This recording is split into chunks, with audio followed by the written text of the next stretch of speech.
The last thing I want to talk about with poetry is how we're going to analyze or read poetry. So the couple of pieces of advice that I have is first to just read it for enjoyment. Don't try to analyze it, or as Billy Collins says, torture the answers out of it. We just want to take it at face value, hear it, listen to it, see if it elicits any kind of response in us. But when it comes to actually analyzing it, we have our literary devices that I mentioned in the other video.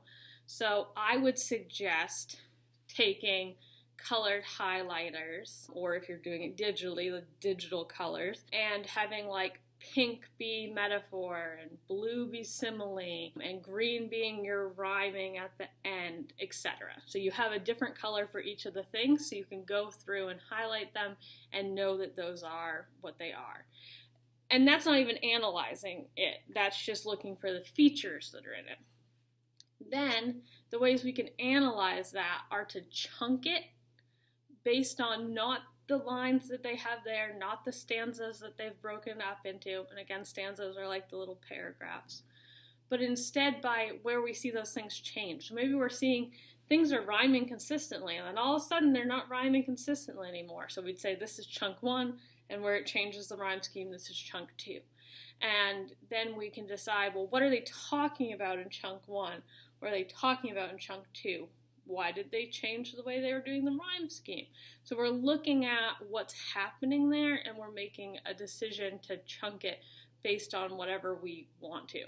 So sometimes I've chunked poems like this started out really happy and now it's sad, or there was a ton of S alliteration and now we've moved to T alliteration and I'm not really sure why yet, so I've just chunked it that way. Or maybe this whole top part is a metaphor for something, and then this middle part is talking about a different symbol, and then this last part doesn't have any figurative language at all. So you're deciding how you want to chunk that up. And then to better understand that, we're going to do leveled questions. So leveled questions are the levels of, if someone was asking you a question, you can think of like Jeopardy or something like that, of the difficulty of questions. So level 1 question is a question like, what is the title of the poem? What is the symbol in line 2? What is the reference to Greek mythology in line 4? And so you can point at it in the text. You can say, look, this is the title. Okay, I don't have to argue that this is the title because it's here and I can point right at it. Okay, this is the symbol and this is the illusion. We have those things that we can actually physically point to. So that's our level 1 question. And so for these, you would write the question and then write the answer, what you think the answer would be. Level 2 questions are that area where I keep telling you, you need to analyze stuff. You need to say, so what? Why is this happening? What's the purpose of this? My level 2 question, going off the same things, would be questions about why would the author title their poem Friday when the poem doesn't talk about Friday any other time. And so we'd be looking for analysis of something like it's the same feelings that you would have on a Friday, like the symbols, things are tying back to that Friday feeling. What is the purpose of the symbol in line 2? How is it connecting to the rest of the poem?